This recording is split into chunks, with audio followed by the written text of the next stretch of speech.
Price the Lord. ദൈവനാമത്തിന് മഹത്വമുണ്ടാകട്ടെ. ഇന്ന് നമുക്ക് വീണ്ടും ദൈവവചന പഠനത്തിനായി ഒരുമിച്ച് കൂടുവാൻ സ്വർഗത്തിലെ ദൈവം സഹായിച്ചു. ലോകത്തിന്റെ വിവിധ ഭാഗങ്ങളിൽ നിന്ന് ദൈവവചനം പഠിക്കുവാനായി ജോയിൻ ചെയ്യുന്ന എല്ലാ പ്രിയപ്പെട്ടവരെയും കർത്താവായ യേശുക്രിസ്തുവിന്റെ നാമത്തിൽ സ്നേഹവന്ദനം ചെയ്യുന്നു. ഇന്ന് നമ്മുടെ ക്ലാസ് കണ്ടക്ട് ചെയ്യുന്ന കർത്താവിന്റെ ദാസൻ റവറൻഡ് ഡോക്ടർ സാക് വർഗീസ് നമ്മോടൊപ്പം ജോയിൻ ചെയ്തിട്ടുണ്ട്. എൻഡ് ടൈം ഇവന്റ്സ് എന്നുള്ള വിഷയം വളരെ വളരെ അനുഗ്രഹിക്കപ്പെട്ട രീതിയിൽ കഴിഞ്ഞ ദിവസങ്ങളിലൊക്കെ തുടർമാനമായി ക്ലാസ് എടുക്കുവാൻ കർത്താവിന്റെ ദാസനെ ദൈവം സഹായിച്ചു. ഇന്നും ദൈവം തന്നെ ശക്തമായി ഉപയോഗിപ്പാൻ നമുക്ക് പ്രാർത്ഥനയോടെ ആയിരിക്കാം. ഇന്നത്തെ ക്ലാസ് ഏറ്റവും അനുഗ്രഹമായി തീരേണ്ടതിന് ഇത് പിന്നീട് കേൾക്കുന്നവർ, ഇന്ന് ജോയിൻ ചെയ്യുന്നവർ എല്ലാവർക്കും ഇന്നത്തെ ക്ലാസ് ഒരു അനുഗ്രഹമായി തീരേണ്ടതിന് നാം എല്ലാവരും പ്രാർത്ഥിച്ചുകൊണ്ടിരിക്കുമ്പോൾ ആരെങ്കിലും ഒരാൾ അൺമ്യൂട്ട് ചെയ്ത് ചുരുക്കമായി പ്രാർത്ഥിച്ചാട്ടെ. ഇന്നത്തെ ക്ലാസിന്റെ അനുഗ്രഹത്തിനായി പ്രാർത്ഥിച്ചാട്ടെ.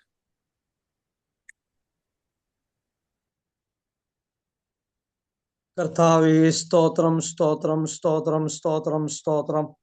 ഞങ്ങളെ അതിവാത്സല്യമായി സ്നേഹിക്കുന്ന ഞങ്ങളുടെ സ്വർഗീയ നല്ല പിതാവേ, കർത്താവേ, അഗപ്പെ ഓൺലൈൻ ബൈബിൾ ക്ലാസ്സിൽ ഇന്ന് ഈ സമയത്ത് ഞങ്ങൾക്ക് ഒന്നിച്ചു കൂടുവാൻ സ്വർഗത്തിലെ ദൈവം ഒരുക്കിയ നല്ല അവസരത്തിന് നന്ദി പറയുന്നു. അന്ത്യകാല സംഭവങ്ങളെക്കുറിച്ച് അവിടുത്തെ അഭിഷിക്തദാസനിലൂടെ ഇന്ന് അനുഗ്രഹിക്കപ്പെട്ടതായ ക്ലാസ്സുകൾ ലഭിപ്പാൻ സ്വർഗത്തിലെ ദൈവം സഹായിക്കണം. ഇതിൽ പങ്കാളികളാകുന്ന എല്ലാവരെയും അനുഗ്രഹിക്കണം. ഞങ്ങളുടെ വരവോളം വിശ്വസ്തയോടെ നിന്ന് അധികമായി പ്രവർത്തിപ്പാൻ, നല്ല ആത്മീയ ജീവിതത്തെ കാഴ്ചവെക്കുവാൻ സഹായിക്കണം. ഈ ക്ലാസ്സുകൾ കണ്ടക്ട് ചെയ്യുന്ന കർത്താവിന്റെ വിലപ്പെട്ട ദാസൻ, അഗപ്പെ മിനിസ്ട്രിയുടെ എല്ലാ പ്രവർത്തകരെയും, എൻ്റെ ബഹുമാനപ്പെട്ട പ്രസിഡന്റ് എല്ലാവരെയും ഞങ്ങൾ ഓർത്ത് പ്രാർത്ഥിക്കുന്നു. സഹായിക്കും, അനുഗ്രഹിക്കും, അത്ഭുതങ്ങളെ ചെയ്യും. പ്രാർത്ഥന കേൾക്കും. ക്രിസ്തയേശുവിന്റെ അധികാരമുള്ള നാമത്തിൽ പ്രാർത്ഥിക്കുന്നു. ദൈവം കേൾക്കുമാറാകണമേ. ആമേൻ. ആമേൻ.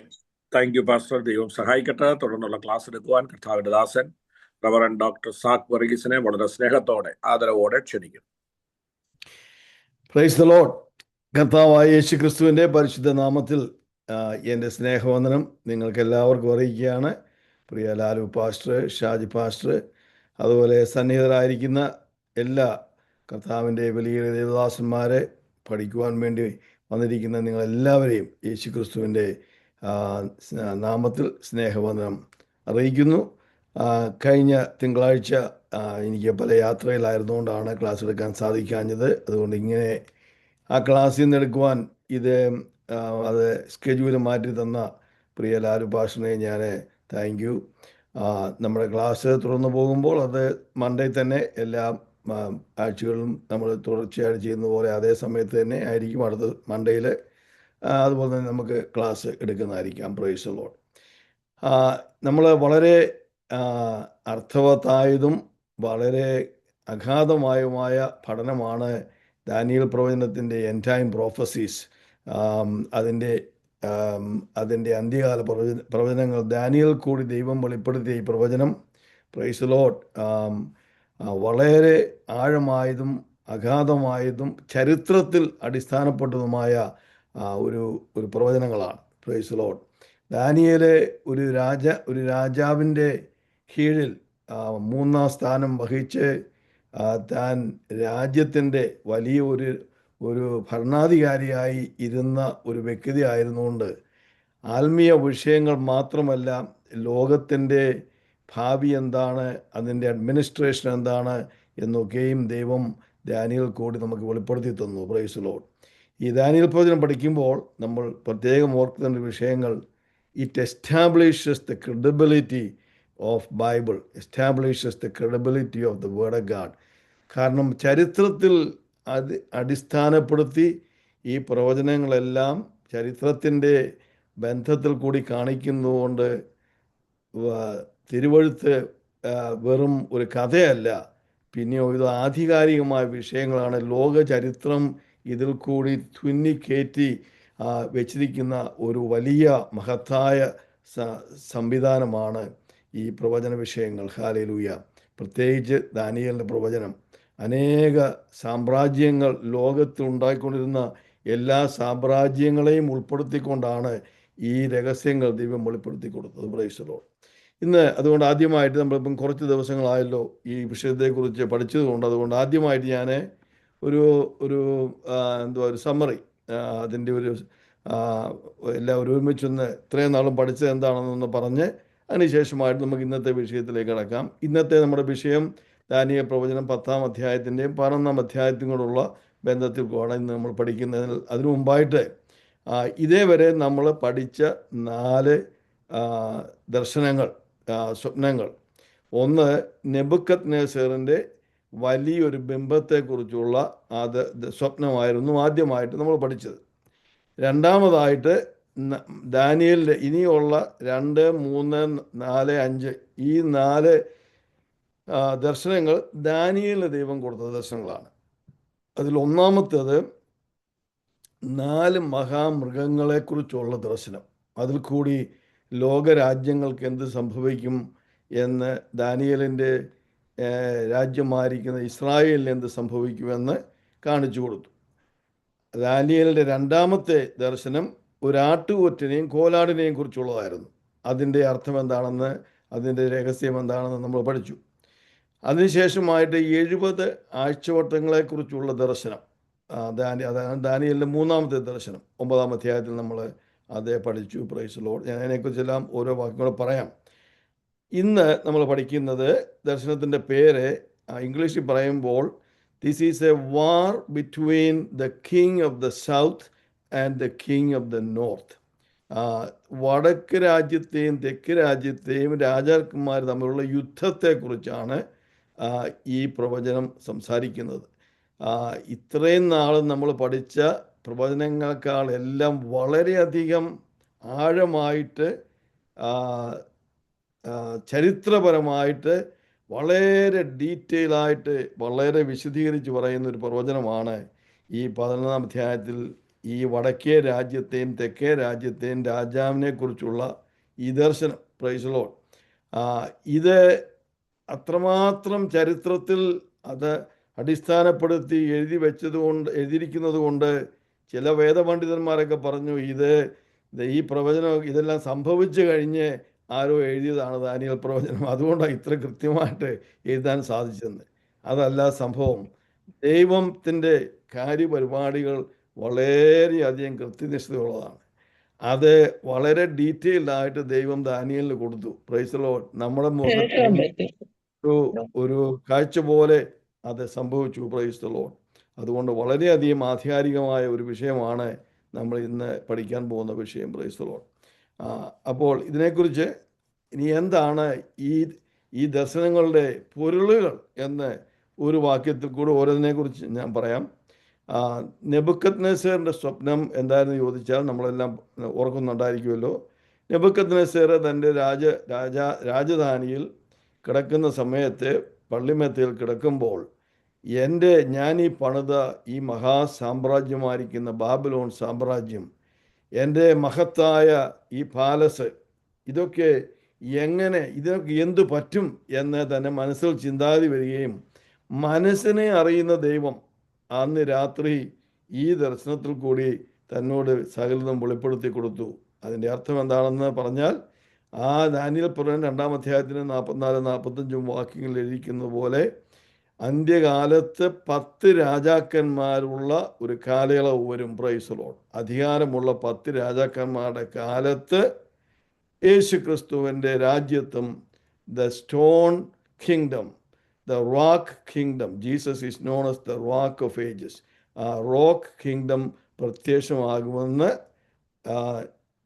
നെബൂഖദ്നേസറിന് ദൈവം വെളിപ്പെടുത്തി കൊടുത്തു. എന്ന് പറഞ്ഞാൽ നെബൂഖദ്നേസറിനോട് പറഞ്ഞു, നിന്റെ രാജ്യത്തിന് ശേഷം 3 സാമ്രാജ്യങ്ങൾ വരും, നിന്റെ രാജ്യം നശിച്ചു പോകും, അതിനുശേഷം 3 സാമ്രാജ്യങ്ങൾ വരും, അതിൻ്റെ അവസാനമായിട്ട് ദൈവരാജ്യം ഈ ലോകത്തിൽ സ്ഥാപിക്കപ്പെടും, എല്ലാ ലോകരാജ്യങ്ങളും നശിച്ചു പോകും, ദൈവരാജ്യം സ്ഥാപിക്കും, എന്നേക്കുമായിട്ട് സ്ഥാപിക്കുമെന്ന് ഈ സ്വപ്നത്തിൽ കൂടി ദാനിയേൽ കാണിച്ചു കൊടുത്തു.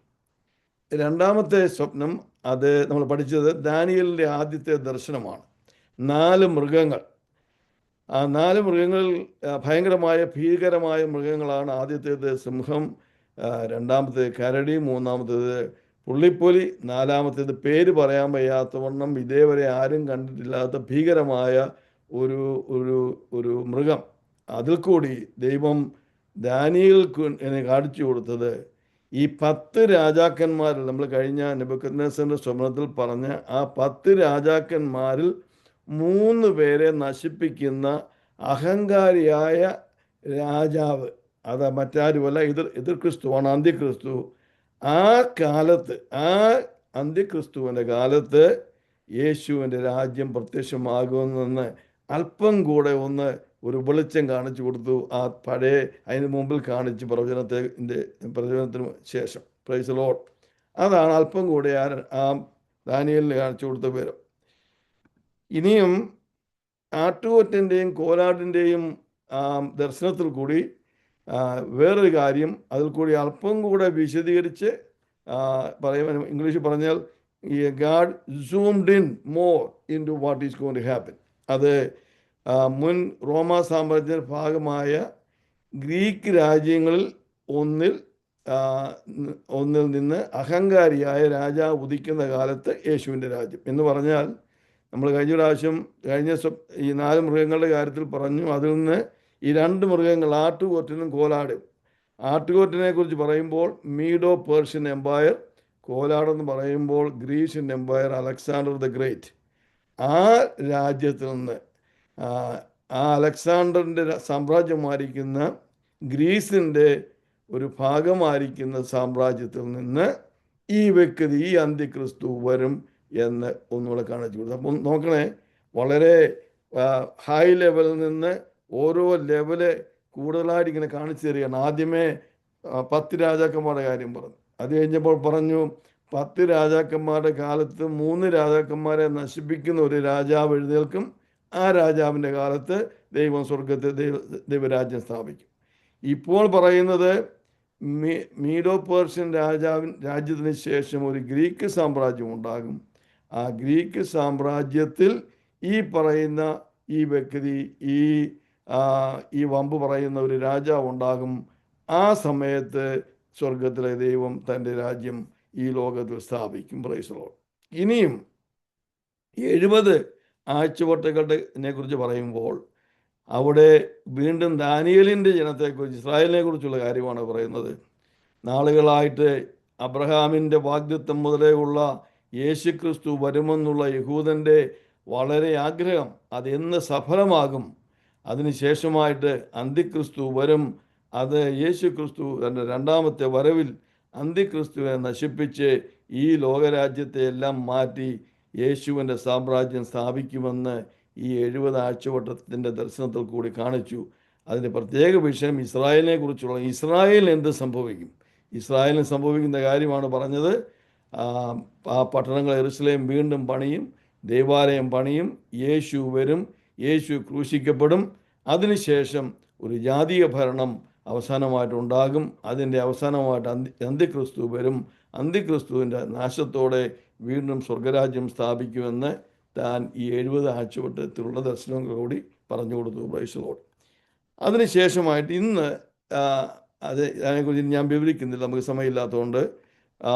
ഇന്ന് നമ്മൾ പഠിക്കുന്ന വിഷയങ്ങൾ ഞാൻ പറഞ്ഞല്ലോ, വടക്കേ രാജ്യത്തെയും തെക്കേ രാജ്യത്തെയും രാജ്യങ്ങളിലെ രാജാവിനെ കുറിച്ചുള്ള ദർശനം.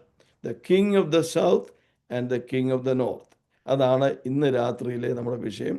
അതിനുവേണ്ടി നമ്മൾ ഇന്ന് രാത്രി 10-ാം അധ്യായവും 11-ാം അധ്യായത്തിലേക്കാണ് നമ്മൾ കടക്കാൻ പോകുന്നത്. 10-ാം യഥാർത്ഥമായ ദർശനം 11-ാം അധ്യായത്തിലാണ്. എന്നാൽ 10-ാം അധ്യായം അതിൻ്റെ പശ്ചാത്തലമാണ്. അതുകൊണ്ട് ചില കാര്യങ്ങൾ അവിടുന്ന് വായിക്കാൻ ഞാൻ ആഗ്രഹിക്കുകയാണ്. അതുകൊണ്ട് ആദ്യമായിട്ട് നമുക്ക് ഞാൻ 2 പേരെ ഇത് വായിക്കാൻ വേണ്ടി, ദാനിയേൽ പ്രവചനം ഈ 10-ാം അധ്യായം വായിക്കാൻ വേണ്ടി 2 പേരെ ഞാൻ may be 3 people, Anju sister, Binsy, Elizabeth, Ameetha, നിങ്ങൾ 4 പേരാണ് ഇന്ന് വായിക്കുന്നത്. അതിൽ ആദ്യമേ 10 മുതൽ 9 വരെയുള്ള വാക്യങ്ങൾ അഞ്ജു സിസ്റ്റർ വായിച്ചാട്ട്, അതിനുശേഷമായിട്ട് 10 മുതൽ 15 വരെയുള്ള വാക്യങ്ങൾ ബിൻസി സിസ്റ്ററും, 16 മുതൽ 21 വരെയുള്ള വാക്യങ്ങളും 11-ാം അധ്യായത്തിലെ 1-ാം വാക്യവും കൂടെ എലിസബത്ത് സിസ്റ്റർ വായിച്ചാട്ട്, എലിസബത്ത് സിസ്റ്റർ ഇല്ലെങ്കിൽ അമീത വായിച്ചാട്ട്. ആദ്യമായിട്ട് 10-ന്റെ 1 മുതൽ 9 വരെയുള്ള വാക്യങ്ങൾ അഞ്ജു സിസ്റ്റർ വായിച്ചാട്ട്. ഓക്കെ. പാഴ്സി അഞ്ജു രാജാവായ കോരശിന്റെ മൂന്നാം വായിച്ചു. പാഴ്സി രാജാവായ കോരശിന്റെ മൂന്നാം ആണ്ടിൽ ബേൽഷസ്സർ എന്ന പേരുള്ള ദാനിയേലിന് ഒരു കാര്യം വെളിപ്പെട്ടു. ആ കാര്യം സത്യവും മഹാകഷ്ടമുള്ളതും ആയിരുന്നു. അവൻ ആ കാര്യം ചിന്തിച്ച് ദർശനത്തിൽ ശ്രദ്ധ വെച്ചു. ആ കാലത്ത് ദാനിയേൽ എന്ന ഞാൻ 3 ആഴ്ചവട്ടം മുഴുവനും ദുഃഖിച്ചു കൊണ്ടിരുന്നു. 3 ആഴ്ചവട്ടം മുഴുവനും കഴിയുവോളം ഞാൻ സ്വാദുഭോജനം ഭക്ഷിക്കുകയോ മാംസവും വീഞ്ഞും ആസ്വദിക്കുകയോ ചെയ്തിട്ടില്ല, എണ്ണ തേച്ചിട്ടുമില്ല. എന്നാൽ 1-ാം മാസം 24-ാം തീയതി ഞാൻ ഹിദക്കേൽ എന്ന മഹാനദീതീരത്ത് ഇരിക്കയാൽ തലപൊക്കി നോക്കിയപ്പോൾ ശർണവസ്ത്രം ധരിച്ചും അരയിൽ ഉഫസ്തംഗം കൊണ്ടുള്ള കച്ച കെട്ടിയും ഇരിക്കുന്ന ഒരു പുരുഷനെ കണ്ടു. അവന്റെ ദേഹം ഗോമേതകം പോലെയും മുഖം മിന്നൽ പ്രകാശം പോലെയും കണ്ണ് തീപ്പന്തം പോലെയും ഭുജങ്ങളും കാലുകളും മിനുക്കിയ താമ്രത്തിന്റെ വർണ്ണം പോലെയും അവന്റെ വാക്കുകളുടെ ശബ്ദം ഒരു പുരുഷാരത്തിന്റെ ആരവം പോലെയും ആയിരുന്നു. ദാനിയേൽ എന്ന ഞാൻ മാത്രം ഈ ദർശനം കണ്ടു. എന്നോടുകൂടെ ഉണ്ടായിരുന്ന ആളുകൾ ദർശനം കണ്ടില്ല. എങ്കിലും ഒരു മഹാഭ്രമം അവർക്ക് പിടിപെട്ടു. അവർ ഓടി ഒളിച്ചു. അങ്ങനെ ഞാൻ തനിച്ച് ശേഷിച്ചിരുന്ന് ആ മഹാദർശനം കണ്ടു. എന്നിൽ ഒട്ടും ബലം ശേഷിച്ചിരുന്നില്ല. എന്റെ മുഖശോഭ ക്ഷയിച്ചു പോയി. എനിക്ക് ഒട്ടും ബലം ഇല്ലാതെയും ആയി. എന്നാൽ ഞാൻ അവന്റെ വാക്കുകളുടെ ശബ്ദം കേട്ടു. അവന്റെ വാക്കുകളുടെ ശബ്ദം കേട്ടപ്പോൾ ഞാൻ ബോധം കെട്ട് നിലത്ത് കവിണ്ണു വീണു. മതി. എന്നാറെ ഒരു കൈ എന്നെ തൊട്ടു. എന്നെ മുഴങ്കാലും ഉള്ളംകൈയും ഊന്നി വിറയിലോടെ നിൽക്കുമാറാക്കി. അവൻ എന്നോട്, ഏറ്റവും പ്രിയ പുരുഷനായ ദാനിയേലേ, ഞാൻ നിന്നോട് പറയുന്ന വചനങ്ങളെ ശ്രദ്ധിച്ചു നിവർന്നു നിൽക്ക. ഞാൻ ഇപ്പോൾ നിന്റെ അടുക്കൽ അയക്കപ്പെട്ടിരിക്കുന്നു എന്ന് പറഞ്ഞു. അവൻ ഈ വാക്ക് എന്നോട് സംസാരിച്ചപ്പോൾ ഞാൻ വിറച്ചുകൊണ്ട് നിവർന്നു നിന്നു. അവൻ എന്നോട് പറഞ്ഞത്, ദാനിയേലേ, ഭയപ്പെടേണ്ട. നീ തിരിച്ചറിയേണ്ടതിനും നിന്റെ ജനത്തിന്റെ മുൻപാകെ നിന്നെ തന്നെ താഴ്ത്തേണ്ടതിനും മനസ്സുവെച്ച ആദ്യ ദിവസം മുതൽ നിന്റെ വാക്ക് കേട്ടിരിക്കുന്നു. നിന്റെ വാക്ക് ഹേതുവായി തന്നെ ഞാൻ വന്നിരിക്കുന്നു. പാർസി രാജ്യത്തിന്റെ പ്രഭു 21 ദിവസം എന്നോട് എതിർത്തു നിന്നു. എങ്കിലും പ്രധാന പ്രഭുക്കന്മാരിൽ ഒരുത്തനായ മിഖായേൽ എന്നെ സഹായിപ്പാൻ വന്നു. അവനെ ഞാൻ പാർസി രാജാക്കന്മാരോടുകൂടെ അവിടെ വിട്ടേച്ച് നിന്റെ ജനത്തിനു ഭാവി കാലത്ത് സംഭവിപ്പാനുള്ളത് നിന്നെ ഗ്രഹിപ്പിക്കേണ്ടതിന് ഇപ്പോൾ വന്നിരിക്കുന്നു. ദർശനം ഇനിയും ബഹുകാലത്തേക്കുള്ളതാകുന്നു. അവൻ ഈ വാക്കുകളെ എന്നോട് സംസാരിക്കുമ്പോൾ ഞാൻ മുഖം കുനിച്ച് ഊമനായി തീർന്നു. മതി. ഞാൻ ബാക്കിയുള്ള ഭാഗവും 10-ാം അധ്യായത്തിന്റെ ബാക്കിയുള്ള ഭാഗവും 11-ാം അധ്യായത്തിന്റെ 1-ാം വാക്യം കൂടെ സിസ്റ്റർ വായിച്ചായിട്ട് ഇല്ലെങ്കിൽ അമ്മയിത്ത വായിച്ചായിട്ട്. ഓക്കെ, അവർ രണ്ടുപേരും ഇല്ലെങ്കിൽ അഞ്ജു സിസ്റ്റർ വായിച്ചായിട്ട്. അപ്പോൾ മനുഷ്യനോട് സദൃശനായ ഒരുത്തൻ എന്റെ അധരങ്ങളെ തൊട്ടു. ഉടനെ ഞാൻ വായ തുറന്നു സംസാരിച്ചു. എന്റെ മുമ്പിൽ നിന്നവനോട്, യജമാനെ, ഈ ദർശന നിമിത്തം എനിക്ക് അതിവേദന പിടിപ്പെട്ടു. യജമാനോട് വായിച്ചാട്ടെ. അടിയനെ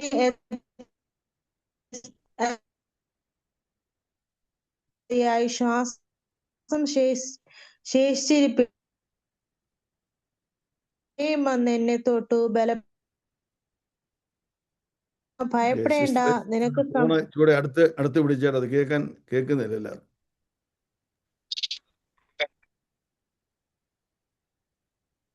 നെറ്റിന്റെ കുഴപ്പമാ പാസ്റ്ററെ. സാറേ വേറൊരാള് വായിക്കട്ടെ. അപ്പോൾ മനുഷ്യനോട് സദൃശമായ ഉടനെ വായ തുറന്നു സംസാരിച്ചു. ഈ ദർശനത്തിൽ എനിക്ക് അതിവേദന പിടിപെട്ട് ശക്തിയില്ലാതിരിക്കുന്നു. അതിന്റെ യജമാനോട് സംസാരിപ്പാൻ എങ്ങനെ കഴിയും? എനിക്കു പെട്ടെന്ന് ശക്തിയില്ലാതായി, ശ്വാസം ശേഷിച്ചിരിപ്പില്ല എന്ന് പറഞ്ഞു. അപ്പോൾ മനുഷ്യ സാദൃശ്യത്തിലുള്ളവൻ പിന്നെയും വന്ന് എന്നെ തൊട്ടു ബലപ്പെടുത്തി. ഏറ്റവും പ്രിയ പുരുഷ, ഭയപ്പെടേണ്ട, നിനക്ക് സമാധാനം, ബലപ്പെട്ടിരിക്ക എന്ന് പറഞ്ഞു. അവൻ എന്നോട് സംസാരിച്ചപ്പോൾ ഞാൻ ബലപ്പെട്ടു. യജമാനനെ, സംസാരിക്കണമേ, നീ എന്നെ ബലപ്പെടുത്തിയിരിക്കുന്നുവല്ലോ എന്ന് പറഞ്ഞു. അതിനവൻ എന്നോട് പറഞ്ഞത്, ഞാൻ നിന്റെ അടുക്കൽ വന്നിരിക്കുന്നത് എന്തിനെന്ന് നീ അറിയുന്നുവോ? ഞാൻ ഇപ്പോൾ പാർസി പ്രഭുവിനോട് യുദ്ധം ചെയ്യുവാൻ മടങ്ങിപ്പോകും. ഞാൻ പുറപ്പെട്ട ശേഷമോ യവന പ്രഭു വരും. എന്നാൽ സത്യഗ്രന്ഥത്തിൽ എഴുതിയിരിക്കുന്നത് ഞാൻ നിന്നെ അറിയിക്കാം. നിങ്ങളുടെ പ്രഭുവായ മിഖായേൽ അല്ലാതെ ഈ കാര്യങ്ങൾ എന്നോടുകൂടെ ഉറച്ചു നിൽക്കുന്നവൻ ആരുമില്ല. ഞാനോ മേദിനായ ദാര്യാവേശിന്റെ 1-ാം ആണ്ടിൽ അവനെ ഉറപ്പിപ്പാനും ബലപ്പെടുത്തുവാനും എഴുന്നേറ്റ് നിന്നു. മതി. Praise Lord. ഇത് ഞാനിത് മുഴുവനായിട്ടും വായിച്ചതിൻ്റെ കാരണം അവിടുന്ന് ഇവിടുന്നൊക്കെ എടുത്ത് പറയാനുള്ള സമയം നമുക്കുള്ളൂ. എന്നാൽ ഇത് വായിക്കുമ്പോൾ അതിൻ്റെ നിങ്ങൾക്ക് മൊത്തമായ ഒരു ഉദ്ദേശം കിട്ടുമല്ലോ എന്ന് വിചാരിച്ചാണ്. ഇതല്ല ദർശനം 11-ാം അധ്യായത്തിലാണ്. എന്നാൽ ഇതിൻ്റെ പശ്ചാത്തലമാണ്. അവിടെ ആദ്യമായിട്ട് എഴുതിയിരിക്കുന്നത് എപ്പോഴാണ് ഈ ദർശനം ദാനിയേലിന് വെളിപ്പെട്ടത് in the 3rd year of Cyrus, king of Persia, a message was revealed to Daniel. കോരേശ് രാജാവിൻ്റെ 3-ാം വർഷം. കോരേശ് രാജാവിൻ്റെ 3-ാം വർഷം എന്ന് പറയുമ്പോൾ ഞാനത് BC 536 കോരേശ് രാജാവിൻ്റെ 3-ാം വർഷം എന്ന് പറയുന്നത്. കാരണം BC 539 സൈറസ് ഈ ബാബിലോണിയ സാമ്രാജ്യം കീഴ്പ്പെടുത്തി. അതിനുശേഷമായിട്ട് 38 ദാര്യാവേശ് അതിന് ഭരണം കൊടുക്കുകയും ഇപ്പോൾ 36 വീണ്ടും ഈ കോരേശ് തന്നെ അതിൻ്റെ ഭരണം എടുക്കുകയാണ്. അതാണ് അതിൻ്റെ പശ്ചാത്തലം. അപ്പോൾ BC 536 പാഴ്സി രാജാവായ കോരേശിൻ്റെ 3-ാം വർഷത്തെയാണ് ഈ ദാനിയേലിന് ഈ ദർശനം വെളിപ്പെടുന്നത്. അതിലൊരു കാര്യം പ്രത്യേകം എഴുതിയിട്ടുണ്ട്. The message was true. ഇത് കാര്യം സത്യമായിരുന്നു. എന്നാൽ but the appointed time was long. ഇത് വളരെ സത്യമായൊരു വിഷയമാണെങ്കിലും ഇതിൻ്റെ സമാപ്തി, ഈ പറഞ്ഞ വിഷയങ്ങളുടെ സമാപ്തി അനേക കാലം മുമ്പോട്ടുള്ള കാര്യമാണ് എന്ന് ഇവിടെ വച്ച് ഈ 1-ാം വാക്യത്തിൽ ഈ ലേഖനം എഴുതുന്ന ഈ പ്രവചനം എഴുതുന്ന ഗ്രന്ഥകാരൻ പറയുകയാണ് പ്രശ്നം, ഈ വിഷയം. അപ്പോൾ എന്നാണ് ദർശനം. രണ്ടാമത്തത്, ഇതാരെക്കുറിച്ചാണ് ഈ ദർശനമെന്ന്, എന്തിനെക്കുറിച്ചാണ് ഈ ദർശനം എന്ന് ദാനിയേൽ പ്രവചനത്തിൻ്റെ 10-ാം അധ്യായത്തിൻ്റെ 14-ാം വാക്യത്തിൽ നമ്മൾ വായിച്ചു. അവിടെ എഴുതിയിരിക്കുന്നത്, Now I have come to make you understand what will happen to your people in the latter days, for the vision refers to many days yet to come. ഇത് ദാനിയേലിൻ്റെ ജനത്തെക്കുറിച്ചുള്ള അവരുടെ ഭാവി കാലത്ത് സംഭവിക്കാനിരിക്കുന്ന കാര്യമാണ്. ദാനിയേലിൻ്റെ ജനമെന്ന് പറയുന്നത് ഇസ്രായേൽ. ദാനിയേലിൻ്റെ ജനത്തിന് ഇസ്രായേലിന് എന്ത് സംഭവിക്കുമെന്ന്, ഭാവി കാലത്ത് ഇസ്രായേലിന് എന്ത് സംഭവിക്കുമെന്ന് നിനക്ക് മനസ്സിലാക്കി തരാൻ വേണ്ടിയാണ് ഞാൻ വന്നിരിക്കുന്നതെന്ന് ഈ 10-ാം അധ്യായത്തിൻ്റെ 14-ാം വാക്യത്തിൽ വായിക്കുന്നു. തന്നെയല്ല, അവിടെ ശ്രദ്ധിക്കേണ്ട വേറൊരു വിഷയം, വീണ്ടും ആ 1-ാം വാക്യത്തിൽ പറഞ്ഞതുപോലെ ഇവിടെ പറയുന്നുണ്ട്, for the vision refers to many days yet to come. അനേക നാളുകൾക്ക് ശേഷം വരേണ്ട കാര്യമാണെന്ന് വീണ്ടും ഇവിടെ പറയുന്നുണ്ട്. അപ്പോൾ ദാനിയേലിന് ഇത് മനസ്സിലാകുന്നുണ്ട്, ഈ വിഷയങ്ങൾ അനേക വർഷങ്ങൾക്ക് ശേഷം, ഇപ്പം മുതൽ അനേക വർഷങ്ങൾക്ക് ശേഷം സംഭവിക്കേണ്ട കാര്യങ്ങളാണെന്ന്, തൻ്റെ ജനത്തിന് സംഭവിക്കേണ്ട കാര്യങ്ങളാണെന്ന് ദൈവം വെളിപ്പെടുത്തി കൊടുത്തതെന്ന് ദാനിയേലിന് മനസ്സിലായി. ഇനിയും ഒരു കാര്യം കൂടെ ചൂണ്ടിക്കാണിക്കാം. അവിടുന്ന് ഈ 10-ാം അധ്യായത്തിൽ നിന്ന് അതിൻ്റെ 20-ാം വാക്യത്തിലേക്ക് നമ്മൾ വായിക്കുമ്പോൾ അവിടെ ഒരു വിഷയം നമുക്ക് കാണാം. Then he said, do you know why I have come to you? ഇത് അന്ന് ദൂതൻ ദാനിയേലോട് സംസാരിക്കുകയാണ്. And now I must return to fight with the prince of Persia, and when I have gone forth, indeed the prince of Greece will come. ഇതിന് പുറകിലായിട്ട് നമ്മൾ വായിച്ചു, നീ പ്രാർത്ഥിച്ച ആ നിമിഷം തന്നെ, നിന്റെ വാക്ക് കേട്ട നിമിഷം തന്നെ ആലോചന അയച്ചു. എന്നാൽ ഞാൻ വന്ന വഴിയിൽ പേർഷ്യ രാജ്യത്തിൻ്റെ പ്രഭു എന്നെ 21 ദിവസം തടഞ്ഞു നിർത്തി. മഹാപ്രഭുവായിരിക്കുന്ന മിഖായേൽ വന്ന് അവരോട് യുദ്ധം ചെയ്ത്, ഞാൻ ആ യുദ്ധം മിഖായേലിനെ ഏൽപ്പിച്ചിട്ട് ഈ കാര്യം അറിയിക്കുവാൻ വേണ്ടി ഞാൻ വന്നിരിക്കുന്നു. അതുകൊണ്ട് ഏറ്റവും പ്രിയപ്പെട്ടവനായ ദാനിയേലേ, നീ പ്രാർത്ഥിച്ച ആ നിമിഷം തന്നെ നിൻ്റെ പ്രാർത്ഥന കേട്ടു, ആലോചന ദൈവം അയച്ചു. എന്നാൽ ഇതാണ് അതിൻ്റെ കാരണം, പാർശ്യ രാജാവ് എന്നെ തടഞ്ഞു വെച്ചു. അതിൽ നിന്ന് വിട്ടുപോരാൻ വേണ്ടി ഞാൻ ഫൈറ്റ് ചെയ്തു. എന്നാൽ അങ്ങനെ പോരുമ്പോൾ അതിനെ ആരെങ്കിലും ഏൽപ്പിച്ചിട്ട് വരണമെന്നുള്ള അതിൽ മിഖായേൽ വന്ന് മിഖായേലിനെ ഏൽപ്പിച്ചിട്ട് ഞാനിതാ നീ കാര്യം അറിയിക്കാൻ വന്നിരിക്കുന്നു എന്ന് താനെ ഈ പറഞ്ഞ ഈ ദൂതൻ പറയുകയാണ്. Price the Lord. എന്നിട്ടൊരു കാര്യം പറഞ്ഞു, ഇപ്പോൾ ഞാൻ തിരിച്ചു പോയി ഞാൻ ഈ പേർഷ്യ രാജാവുമായിട്ട് യുദ്ധം ചെയ്യുവാണ്. അതിനുശേഷം ഇതാ ഒരു ഗ്രീഷ്യൻ രാജാവ് അതിനുശേഷമായിട്ട് വരുന്നു. ഇവിടെ ഒരു വിഷയം നമ്മൾ ഓർക്കണം, ഇത് അക്ഷരീകമായും ആത്മീയമായും രണ്ടുള്ള വിഷയങ്ങളുണ്ട് ഇതിനകത്ത്. അക്ഷരീകമായി അതുപോലെ തന്നെയാണ് ഇപ്പോൾ പേർഷ്യ സാമ്രാജ്യമാണ്, അതിനുശേഷമായിട്ട് യവന സാമ്രാജ്യം വരും. അത് അക്ഷരീകമാണ്. ആത്മീയമായിട്ട് പറഞ്ഞാൽ ഈ ഓരോ സാമ്രാജ്യങ്ങൾക്കും ഒരു മേലധികാരിയുണ്ട്, ഒരു പ്രിൻസിപ്പാലിറ്റി ആൻഡ് പവർ. അതാണ് നമ്മുടെ എഫേസ്യ ലേഖനം 6-ാം അധ്യായത്തിൽ വാർഫെയറിനെ കുറിച്ച് പറയുമ്പോൾ പ്രിൻസിപ്പാലിറ്റീസിനെയും പവേഴ്സിനെയും ഓരോ റീജിയനിലെ ഓരോ രാജ്യങ്ങൾക്ക് ഓരോ സാമ്രാജ്യങ്ങൾക്ക് ദൈവം അതിൻ്റെ കർത്താവായ യേശു ക്രിസ്തു അതിൻ്റെ മേലധികാരിയായി ഇരിക്കുന്നത് പോലെ തന്നെ അതിൻ്റെ കീഴിൽ സാമ്രാജ്യങ്ങളെ ഭരിക്കുന്ന ദുർശക്തികളുണ്ട്. അതിൻ്റെ കാര്യമാണ് ഇവിടെ പറഞ്ഞത്. പേർഷ്യൻ പ്രിൻസ്, അതുപോലെ തന്നെ യവന പ്രിൻസ്, ഇതൊക്കെ പറഞ്ഞിരിക്കുന്നത് ഈ ലോക പ്രഭുക്കന്മാരെ കുറിച്ചല്ല, അധോ ലോക പ്രഭുക്കന്മാരെ കുറിച്ചുള്ള കാര്യമാണ് പറഞ്ഞിരിക്കുന്നത്. രണ്ട് വിഷയങ്ങളുണ്ട് ഇതിനകത്ത്. ഞാൻ വേറൊരു വിഷയം കൂടെ ഇതിനകത്ത് ചൂണ്ടിക്കാണിക്കുന്നത് അതാണ് ഈ 11-ാം അധ്യായം. ഈ 11-ാം അധ്യായത്തിൻ്റെ ആദ്യത്തെ വാക്യം ഒരു രീതി പറഞ്ഞാൽ അത് 10-ാം അധ്യായത്തിൻ്റെ 22-ാം വാക്യമായിട്ട് എഴുതേണ്ടതായിരുന്നു. ഈ 11-ാം അധ്യായത്തിലല്ല അതിൻ്റെ സ്ഥാനം. എന്നാൽ ഇവിടെ ഇത് പറഞ്ഞിട്ട് ദാനിയേലിനോട് ഈ ദൂതൻ പറയുകയാണ്, also in the first year of Darius the maid I stood up to confirm and strengthen him. ദാരിയാവേശ് രാജാവിൻ്റെ ആദ്യ വർഷം എന്ന് പറയുന്നത് BC 538 ഞാനാണ് അവനെ ബലപ്പെടുത്തിയത് എന്ന് ഈ ദൂതൻ പറയുകയാണ്. ഇനി മുമ്പോട്ട് പോകുന്നതിന് മുമ്പ് ഒന്ന് രണ്ട് കാര്യം കൂടെ പറയട്ടെ. ഇതെല്ലാം പശ്ചാത്തലമാണ്, നമ്മൾ 11-ാം അധ്യായത്തിലേക്ക് കയറുന്നതിന് മുമ്പുള്ള പശ്ചാത്തലങ്ങളാണ്. ഇവിടെ ഒരു കാര്യം പറഞ്ഞു, ഏതാണ് ഈ ദൂതൻ? ഇവിടെ ദൂതൻ്റെ പേര് പറഞ്ഞിട്ടില്ല, ഏത് ദൂതനാണ്. ഇവിടെ ആദ്യത്തെ വാക്യം വായിക്കുമ്പോൾ, in the first year of Darius king of Persia message was revealed to Daniel whose name was called Belshazzar. എന്നാൽ ഇവിടെ ആരാണെന്നുള്ളത് ഇവിടെ വായിക്കുമ്പോൾ നമുക്ക് കാണുന്നില്ല. രണ്ട് വ്യക്തിത്വങ്ങളെ നമുക്കിവിടെ കാണാൻ സാധിക്കും. ഒന്ന് ഈ സംസാരിക്കുന്ന ദൂതൻ, മറ്റേത് ഈ വേറൊരു വ്യക്തിയെക്കുറിച്ച് ഇവിടെ കാണാൻ സാധിക്കും. അതിൻ്റെ 5-ാം വാക്യത്തിൽ, I lifted my eyes and looked, and behold, a certain man clothed in linen, whose waist was girded with the gold of Uphaz. His body was like beryl, his face like the appearance of lightning, his eyes like torches of fire, his arms and feet like burnished bronze in color, and the sound of his words like the voice of a multitude.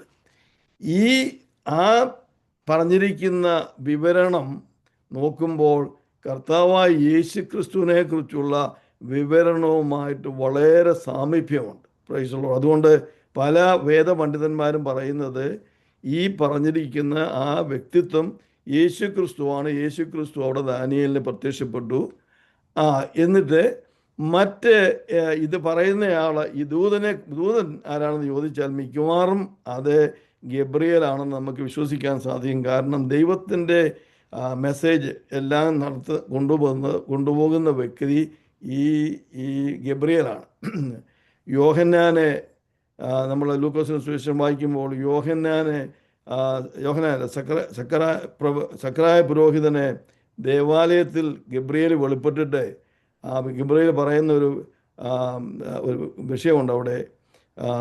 പിന്നെ സക്കറിയാവിനെ അത് വിശ്വസിക്കാൻ കഴിയാത്തപ്പോൾ കാര്യം പറഞ്ഞു, I am Gabriel, I stand in the presence of God. ദൈവസന്നിധിയിൽ നിൽക്കുന്ന ഞാൻ ഗബ്രിയേലാണെന്ന് പറഞ്ഞ്, ഞാൻ തരുന്ന മെസ്സേജ് നീ വിശ്വസിക്കാത്തതുകൊണ്ട് നിനക്കിത് സംഭവിക്കുമെന്ന് പറഞ്ഞ്, അതുപോലെയാണ് ഇവിടെ ഈ വ്യക്തിത്വം, ഈ കാര്യങ്ങൾ ദാനിയേലിനോട് പറയുന്ന ആ ദൂതൻ ഗബ്രിയേലാണെന്ന് വേദപണ്ഡിതന്മാർ അഭിപ്രായപ്പെടുന്നു. നമുക്കതിനെക്കുറിച്ച് വാദിക്കാൻ പറ്റത്തില്ല. അതുപോലെ ഈ രണ്ടാമത്തെ വ്യക്തിത്വം യേശു ക്രിസ്തു ആണെന്നും നാം കാണുന്നു.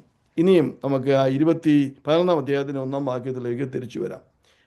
ഞാൻ നിങ്ങളെ കഴിഞ്ഞ പ്രാവശ്യം ഓർപ്പിച്ച പോലെ ഈ പ്രോഫസികൾ നമ്മൾ പഠിക്കുമ്പോൾ അതിനകത്ത് പല വിഷയങ്ങളും ചിലപ്പോൾ മറ്റുള്ളവർക്ക് ചോദ്യം ചെയ്യാൻ സാധിക്കുന്ന വിഷയങ്ങളാണ്. എന്നാൽ അതിൻ്റെ ആഗോളമായ കാര്യങ്ങൾ നോക്കുമ്പോൾ നമുക്കറിയാം ഇതെല്ലാം സത്യമാണ്. ഈ വചനം ഇവിടെ എഴുതിയിരിക്കുന്നത് പോലെ തന്നെ സത്യമാണ് നമുക്കറിയാം. 11 അധ്യായത്തിൻ്റെ 1 വാക്യത്തിൽ പറയുമ്പോൾ ഈ ദൂതൻ പറയുന്നത്, also in the first year of Darius the made I stood up to confirm and strengthen him. ആ സംഭവം നമുക്ക് എല്ലാവർക്കും അറിയാം. ഈ ദാരിയവേശ് രാജാവ് ഭരണം എടുത്ത സമയം അദ്ദേഹം രാജ്യത്തിൻ്റെ ഭരണത്തിന് വേണ്ടി പല മേഖലകളിൽ അതിനാൾക്കാരെ അപ്പോയിൻ്റ് ചെയ്തു. അതിൽ ഒരാളായിരുന്നു ദാനിയേൽ. എന്നാൽ ഈ അന്നുണ്ടായിരുന്ന ഈ മറ്റുള്ള ഭരണക്കാരെല്ലാം കൂടി ദാനിയേലിനെയും ദാനിയേലിൻ്റെ ജനത്തെയും പീഡിപ്പിക്കാൻ, ഇസ്രായേലിനെയും പീഡിപ്പിക്കുവാൻ വേണ്ടി പ്ലാനിട്ട് അതിൽ അവർ ചെയ്ത ആ കൺസ്പിറസികളെല്ലാം നമുക്കറിയാം. അവസാനം ദാനിയേലെ സിംഹത്തിൻ്റെ കുഴിയിൽ പെട്ടു, അതിൽ നിന്ന് രക്ഷിക്കപ്പെട്ടു. ആ വിവരമാണ് ഈ ഗബ്രിയേൽ ഇവിടെ പറയുന്നത്. ദാരിയാവേശ് രാജാവ് നിന്റെ ജനത്തിനു വേണ്ടിയും നിനക്ക് വേണ്ടിയും അവൻ ഈ നല്ല കാര്യങ്ങൾ ചെയ്യാൻ അവനെ ബലപ്പെടുത്തിയതും അവൻ്റെ കൂടെ നിന്നതും അവനെ സഹായിച്ചത് ഞാനാണ്.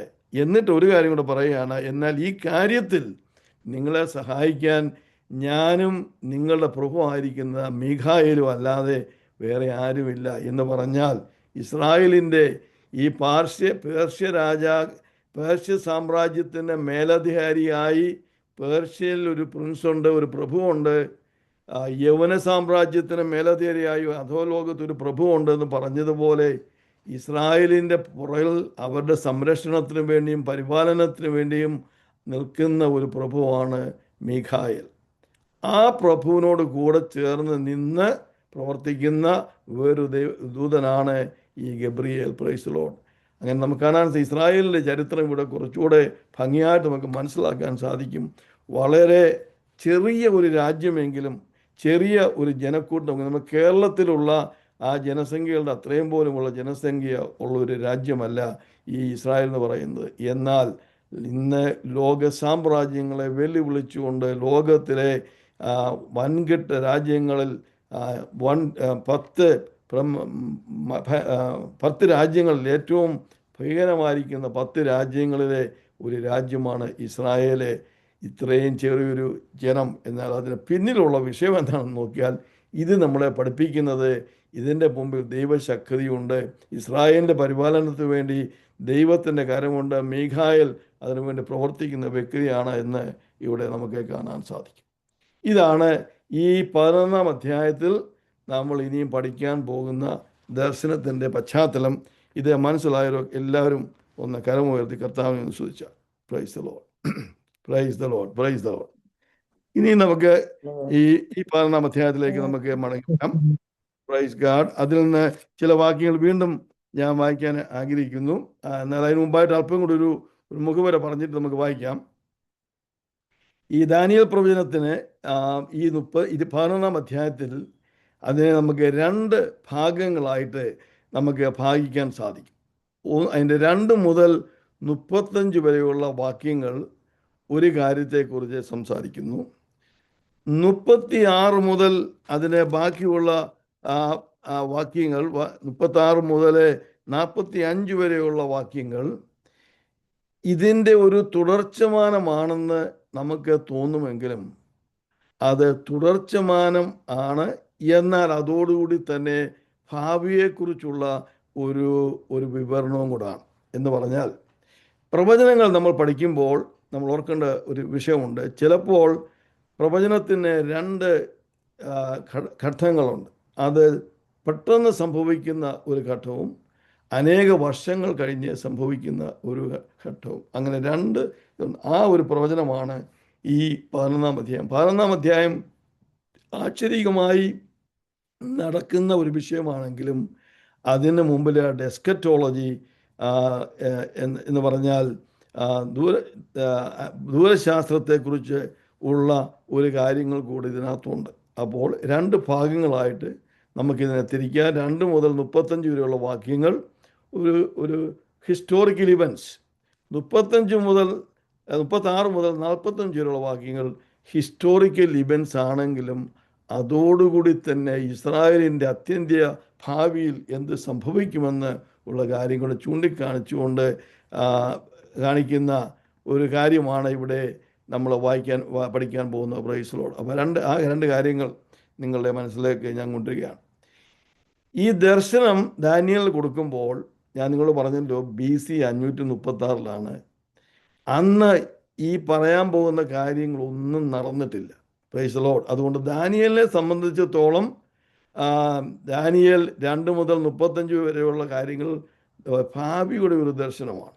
എന്നാൽ ഇപ്പോൾ നമ്മൾ താമസിക്കുന്ന സമയം എന്ന് പറയുന്നത് AD 2026. അപ്പോൾ നമ്മൾ നോക്കുമ്പോൾ ഇത് ചരിത്രമായിട്ട് നമുക്ക് കാണാൻ സാധിക്കും. ഈ കാര്യങ്ങളെല്ലാം സംഭവിച്ചു കഴിഞ്ഞതാണ്. അപ്പോൾ നമ്മളെ സംബന്ധിച്ചോളം ഇത് ചരിത്രമാണ്. ദാനിയേൽ ഇത് ദർശനമായിരുന്നു, ഭാവി കാലത്തെ കുറിച്ചുള്ള ദർശനമാണെങ്കിലും നമ്മളെക്കുറിച്ച് പറയുമ്പോൾ ഇത് ഒരു നടന്ന സംഭവങ്ങളാണ്. Praise Lord. ചരിത്രത്തിൻ്റെ ഒരു പ്രകടനമാണ് നമ്മളിവിടെ കാണുന്നത്. Praise Lord. അത് നമ്മൾ മറന്നു പോകരുത്. ഇനിയും അതിൻ്റെ കുറച്ചുകൂടെ ആഴത്തിലേക്ക് നമുക്ക് കടക്കാം. Praise Lord. അപ്പം പേർഷ്യൻ സാമ്രാജ്യത്തിൻ്റെ ആരംഭം മുതൽ ഗ്രീക്ക് സാമ്രാജ്യത്തിൻ്റെ അവസാനം വരെയുള്ള ചരിത്രത്തിൽ എന്താണ് സംഭവിച്ചതെന്നാണ് ഈ ദാനിയേൽ പ്രവചനം 11-ാം അധ്യായത്തിൻ്റെ 22-ാം വാക്യം മുതൽ 35 വരെയുള്ള വാക്യങ്ങൾ വിവരിക്കുന്നത്. എന്ന് പറഞ്ഞാൽ ഏകദേശം BC 536 മുതൽ BC 30 ഈ യവന സാമ്രാജ്യം സമ്പൂർണ്ണമായിട്ട് തീർന്നിട്ട് റോമാ സാമ്രാജ്യത്തിൽ ചേർത്ത് യവന സാമ്രാജ്യം സമ്പൂർണ്ണമായിട്ട് തീരുന്ന സമയമാണ് ഈ BC 30 എന്ന് പറയുന്നത്. അപ്പോൾ ഏകദേശം 500 വർഷക്കാലം നടന്ന കാര്യങ്ങളാണ് ഈ 2 മുതൽ ഈ ദാനിയേൽ പ്രവചനം 2 മുതൽ 35 ദാനിയേൽ പ്രവചനം 11-ാം അധ്യായത്തിൻ്റെ 2 മുതൽ 35 വരെയുള്ള വാക്യങ്ങൾ വായിക്കുമ്പോൾ നമുക്ക് 500 വർഷത്തെ പ്രധാനമായിട്ടും ഓൾമോസ്റ്റ് 300 വർഷത്തെ ഡീറ്റെയിൽ ആയിട്ടുള്ളതും എന്നാൽ 500 വർഷത്തോളമുള്ള കാര്യങ്ങൾ കർത്താവായ യേശു ക്രിസ്തു വരുന്നതിന് നേരെ പുറകിലാണ് BC 30 വരെയുള്ള ആ സമയത്തെക്കുറിച്ചുള്ള ഹിസ്റ്റോറിക്കൽ ഇവൻറ്റ്സ് ആണ് ദാനിയേലിന് ദൈവം അന്നൊരു പ്രവചനമായിട്ട് കൊടുത്തു. നമ്മളിപ്പോൾ ഒരു ചരിത്രമായിട്ട് കാണുന്നു. Praise Lord. പിന്നെ 2-ാമത്തെ ഭാഗം അതിൻ്റെ 36 മുതൽ 45 മുതൽ ആരംഭിക്കുന്നു. 11-ാം അധ്യായത്തിലെ 2-ാമത്തെ ഭാഗം 36 മുതൽ 45 വാക്യങ്ങൾ ഗ്രേറ്റ് ട്രിബുലേഷൻ. നമ്മൾ ദാനിയേൽ പ്രവചനം 70 ആഴ്ചവട്ടത്തെക്കാൾ കുറിച്ച് പഠിച്ചപ്പോൾ 70-ാമത്തെ ആഴ്ചവട്ടത്തിൽ എന്ത് സംഭവിക്കാൻ പോകുന്നോ എന്നുള്ള വിവരമാണ് ഈ 11-ാം അധ്യായത്തിൻ്റെ 36 മുതൽ 45 വരെയുള്ള വാക്യങ്ങൾ കാണുന്നത്. അപ്പോൾ നിങ്ങൾ ഓർക്കണേ, ഓരോ പ്രവചനവും നമ്മൾ വായിക്കുമ്പോൾ ദാനിയേലിന് കൊടുത്ത ഓരോ പ്രവചനങ്ങളും നമ്മൾ നോക്കുമ്പോൾ ഒന്നിനു മേലെ ഒന്ന് അതിനെ ബിൽഡ് ചെയ്ത് പോകുന്നതായിട്ട് നമുക്ക് കാണാൻ സാധിക്കും. അപ്പോൾ ഇവിടെ അതുപോലെ തന്നെയാണ് 70-ാം ആഴ്ചവട്ടക്കാലം എന്ത് സംഭവിക്കുമെന്ന് ആ 70 ആഴ്ചവട്ടത്തെ കുറിച്ചുള്ള ആ ദർശനത്തിൽ കൂടി നമ്മൾ പഠിച്ചു. എന്നാൽ ഇപ്പോൾ വീണ്ടും അതിനെക്കുറിച്ച് കുറച്ചുകൂടെ ഡീറ്റെയിൽഡായിട്ട് സംഭവിക്കുന്ന കാര്യത്തെക്കുറിച്ച് പറയുകയാണ്. അതേസമയം ആ കാലഘട്ടത്തിൽ നടക്കുന്ന കാര്യങ്ങളുടെ പറയുകയാണ്. Praise Lord. ഞാൻ ഒന്നുകൂടെ പറയട്ടെ, നിങ്ങൾക്ക് മനസ്സിലാകുമെന്ന് ഞാൻ വിചാരിക്കുന്നു.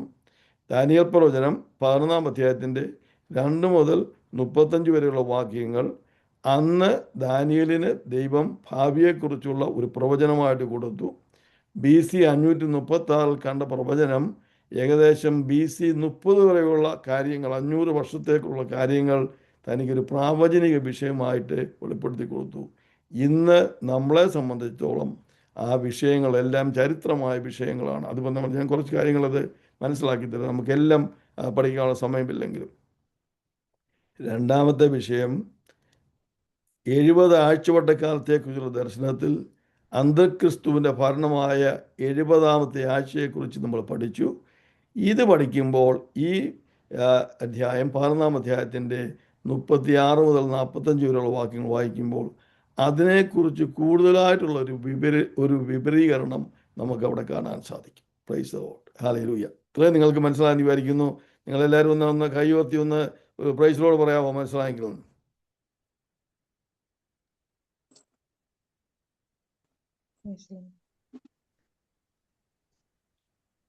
ആരെങ്കിലും ഉണ്ടോ അവിടെ? Price the Lord. Praise the Lord. Praise the Lord. ആ, മനസ്സിലായോ എല്ലാവർക്കും? ഞാൻ വിചാരിച്ചു നിങ്ങളെല്ലാം ഉറങ്ങിപ്പോയി. ഈ പ്രവചനം പഠിപ്പിക്കുമ്പോൾ ചിലപ്പോൾ ഉണ്ടാകാവുന്ന ഒരു സംഭവമാണ്. ചിലപ്പോൾ മനസ്സിലായെങ്കിൽ ഉറങ്ങിക്കളയാമെന്ന് വിചാരിക്കും. എല്ലാവർക്കും മനസ്സിലായോ ഇത്രയും പറഞ്ഞത്? Price the Lord. Praise the Lord. Okay, നമുക്ക് അടുത്ത ഭാഗത്തേക്ക് കിടക്കാം. ഓക്കെ, അപ്പോൾ ഇവിടെ 11-ാം അധ്യായത്തിൽ വീണ്ടും ഞാൻ കുറച്ച് ഡീറ്റെയിൽ ആയിട്ട് പറയാൻ പോവുകയാണ്. ദാനിയേൽ പ്രവചനം അഞ്ചു ബ്രദറ് 11-ാം അധ്യായത്തിന്റെ 2-3 വാക്യങ്ങൾ ഒന്ന് വായിച്ചാട്ടെ. 11-ാം അധ്യായത്തിൽ ഇപ്പോഴും ഞാൻ നിന്നോട് സത്യം അറിയിക്കാം, പാർസ്യദേശത്ത് ഇനി 3 രാജാക്കന്മാർ എഴുന്നേൽക്കും. 4-മത്തവൻ എല്ലാവരിലും അധികം ധനവാനായിരിക്കും. ഓക്കെ, ഒന്ന് നിർത്തി ഒന്ന് ഇച്ചിരി സാവകാശമായിട്ടൊന്ന് വായിച്ചാൽ നമുക്ക് ഇന്നത് എല്ലാവർക്കും ഒന്ന് മനസ്സിലാകത്തക്ക രീതിയിൽ ഒന്നുകൂടെ ഒന്ന് വായിച്ചാട്ടെ. നിർത്തി വായിച്ചാട്ടെ. ഇപ്പോഴും ഞാൻ നിന്നോട് സത്യം അറിയിക്കാം, പാർസ്യദേശത്ത് ഇനി 3 രാജാക്കന്മാർ എഴുന്നേൽക്കും. മതി, അവിടെ നിർത്തി. പാർസ്യദേശത്ത്, പാർസ്യ സാമ്രാജ്യത്തിൽ ഇനിയും 3 രാജാക്കന്മാരും കൂടെ എഴുന്നേൽക്കും. അപ്പോൾ ഇപ്പോഴുള്ള സൈറസിനെയോ ദാരിയവേശിനെയോ അവരെ കൂടാതെ 3 പ്രഗത്ഭന്മാരായ രാജാക്കന്മാർ വീണ്ടും എഴുന്നേൽക്കും എന്ന് ഇവിടെ പറയുകയാണ്. അപ്പോൾ ഒരു കാര്യം ഓർക്കണം, ഇവർ മാത്രമല്ല അവിടെ ഉള്ളത്, ഇതിന് ഇടയ്ക്ക് പല രാജാക്കന്മാരുണ്ട്. എന്നാൽ ഈ പ്രവചനത്തിൽ പറയുമ്പോൾ പ്രധാനപ്പെട്ട വ്യക്തിത്വം ഉള്ള നല്ല പ്രധാനപ്പെട്ട രാജാക്കന്മാരുടെ കാര്യമാണ് പറയുന്നത്. അപ്പം സൈറസും ദാരിയാവേശും കഴിഞ്ഞ് 3 രാജാക്കന്മാരും കൂടെ എഴുന്നേൽക്കും. ഇനിയും വായിച്ച അടുത്ത ഭാഗം. 4-മത്തവൻ എല്ലാവരിലും അധികം ധനവാനായിരിക്കും. 4-മത്തവൻ എല്ലാവരിലും എന്ന് പറഞ്ഞാൽ ഈ പിൻപിലുള്ള സൈറസ്, ദാരിയാവേശ്, മുമ്പേ പറഞ്ഞ 3 രാജാക്കന്മാരെ, ഇവരിൽ എല്ലാവരിലും വലിയ വലിയ പ്രാഗൽഭ്യമുള്ളവനും ഒക്കെയാണ്, ധനമുള്ളവനുമാണ് ഈ 4-മത് വരുന്ന പേർഷ്യൻ രാജാവ് എന്ന് അവിടെ വെച്ച് പറഞ്ഞു. അടുത്ത വാക്യം കൊണ്ട് വായിച്ചാട്ടെ. അവൻ ധനം കൊണ്ട് ശക്തിപ്പെട്ടു വരുമ്പോൾ എല്ലാവരെയും യവന രാജ്യത്തിന് നേരെ ഉദ്യോഗിപ്പിക്കും. മതി. അവൻ ധനം കൊണ്ട് ശക്തി പ്രാപിച്ചു വരുമ്പോൾ എന്തോ സംഭവിക്കും? അവൻ യവന സാമ്രാജ്യത്തിലേക്ക് അവൻ്റെ നോട്ടം വരും. യവന സാമ്രാജ്യത്തെ ഉപദ്രവിക്കും. Price the Lord. അപ്പോൾ ഇവിടെ നിങ്ങൾ ഈ സ്ക്രീനിലോട്ട് നോക്കിയാൽ 1-മത്തെ പേർഷ്യൻ സാമ്രാജ്യത്തിൻ്റെ 11-ാം അധ്യായത്തിലെ 2-3 വാക്യങ്ങൾ വായിച്ചതിൽ നമുക്ക് മനസ്സിലാക്കുന്നത് പേർഷ്യയിലെ 4 രാജാക്കന്മാരും കൂടെ ഉണ്ട്. 4-മത്തെ ആള് പ്രഗത്ഭനായ വ്യക്തിയും ധനവാനായ വ്യക്തിയും ശക്തിയുള്ളവനായ വ്യക്തിയും മിലിറ്ററി പവറുമുള്ള ഒരു രാജാവാണ് എന്നിവിടെ എഴുതിയിട്ടുണ്ട്. അത് മറ്റാരുമല്ല, നമുക്ക് എല്ലാവർക്കും എസ്തേറിൻ്റെ പുസ്തകം വായിക്കുമ്പോൾ അവിടെ എഴുതിയിരിക്കുന്ന അഹശ്വേരോശ് രാജ്ഞിയുടെ കാലത്ത്, എസ്തേർ രാജ്ഞിയുടെ കാലത്തുണ്ടായിരുന്ന രാജാവാണ്. BC 486 മുതൽ 465 വരെയുള്ള കാലത്ത് ഭരിച്ചിരുന്ന അഹശ്വേരോശാണ്. ഈ അഹശ്വേരോശിൻ്റെ കാലത്ത് പേർഷ്യൻ സാമ്രാജ്യം വളരെയധികം വിപുലീകരിക്കുകയും ധനം വളരെയധികം ഉണ്ടാകുകയും മിലിറ്ററി പവർ വളരെ ഉണ്ടാകുകയും ചെയ്ത സമയത്ത് അദ്ദേഹം ഗ്രീക്ക് രാജ്യം, യവന സാമ്രാജ്യത്തെ പോയി അതിനെ എടുക്കുവാൻ വേണ്ടി ശ്രമിച്ചു. Price the Lord. ഇനിയും ഇത് നമ്മൾ പഠിക്കുന്ന വിഷയത്തെക്കുറിച്ചുള്ള വിഷയമല്ലെങ്കിലും ഈ രാജാവിൻ്റെ, അഹശ്വേരോശ് രാജാവ്, അദ്ദേഹം അർട്ടാസർക്സസ് I, അദ്ദേഹത്തിൻ്റെ മകനായിരിക്കുന്ന അർട്ടാസർക്സസ്, അഹശ്വേരോശിൻ്റെ വേറൊരു പേര് സെക്സർസ് I, അദ്ദേഹത്തിൻ്റെ മകനാണ് അർട്ടാസർക്സസ് I. അദ്ദേഹമാണ് ഈ ഇസ്രായേൽ മക്കൾക്ക് പോകുവാൻ വേണ്ടി നെഹമ്യാവിൻ്റെ കാലത്തുണ്ടായിരുന്ന രാജാവ്, ഇവർ പോകാൻ ഓർഡർ കൊടുത്ത രാജാവ് ഈ അഹശ്വേരോശിൻ്റെ മകനാണ്. അത് വെറുതെ നിങ്ങളുടെ ഒരു ഒരു സൈഡായിട്ടൊന്ന് പറഞ്ഞെന്നുള്ളതേ ഉള്ളൂ. എനിവേ, ഞാൻ പറഞ്ഞു വന്നത്, ഈ അഹശ്വേരോശ് രാജാവ് അദ്ദേഹം യവന സാമ്രാജ്യത്തിന് നേരെ യുദ്ധം ആരംഭിച്ചു. Price the Lord. ഇനിയും അതിൻ്റെ 3-4 വാക്യങ്ങൾ ബിൻസി സിസ്റ്റർ വായിച്ചാൽ 3-4. ഓക്കെ, ഇല്ലെങ്കിൽ അടുത്തയാൾ വായിക്കേ. പിന്നെ വിക്രമനായ ഒരു രാജാവ് എഴുന്നേൽക്കും. ആ അവൻ വലിയ അധികാരത്തോടെ വാണ് ഇഷ്ടം പോലെ പ്രവർത്തിക്കും. ആ അവൻ വായിച്ചാൽ. നിൽക്കും, അവന്റെ രാജ്യം തകർന്ന് ആകാശത്തിലെ 4 കാറ്റിലേക്കും ഭേദിച്ചു പോകും. അത് ആ അവന്റെ സന്തതിക്കല്ല, അവൻ വാണിരുന്ന അധികാരം പോലെയുമല്ല. അവന്റെ രാജ്യത്വം നിർമൂലമായി അവർക്കല്ല, അന്യർക്ക് അധീനമാകും. മതി, അവിടെ നിർത്തിയായിട്ട്. ഇനിയും സിസ്റ്റർ അഞ്ജു സിസ്റ്ററെ അത് ഒന്നുകൂടെ നമുക്ക് നിർത്തി വായിക്കണം. അപ്പോൾ ഇവിടെ നമ്മൾ വായിച്ചത്, then a mighty king shall rise. ഈ പേർഷ്യ സാമ്രാജ്യത്തിൻ്റെ അവസാന സമയത്ത് ഒരു വലിയ രാജാവ്, പേർഷ്യയിൽ ഉണ്ടാകുമെന്നല്ല, വലിയൊരു രാജാവ് എഴുന്നേൽക്കും. അത് പേർഷ്യയിലെ രാജ്യത്തെ കുറിച്ചല്ല പറയുന്നത്. Who shall rule with great dominion and do according to his will. അതൊന്ന് മലയാളത്തിൽ ഒന്ന് വായിച്ചാൽ ഇപ്പോൾ 3-ാം വാക്യം. പിന്നെ വിക്രമനായ രാജാവ് എഴുന്നേൽക്കും. ആ അവൻ വലിയ അധികാരത്തോടെ വാണ് ഇഷ്ടം പോലെ പ്രവർത്തിക്കും. മതി, അവൻ അവൻ വലിയ നിൽക്കുമ്പോൾ മതി ഇത് അവിടെ നിൽക്കട്ടെ. അപ്പോൾ ഇതാരാന്ന് ഇവിടെ പറയുന്നില്ല.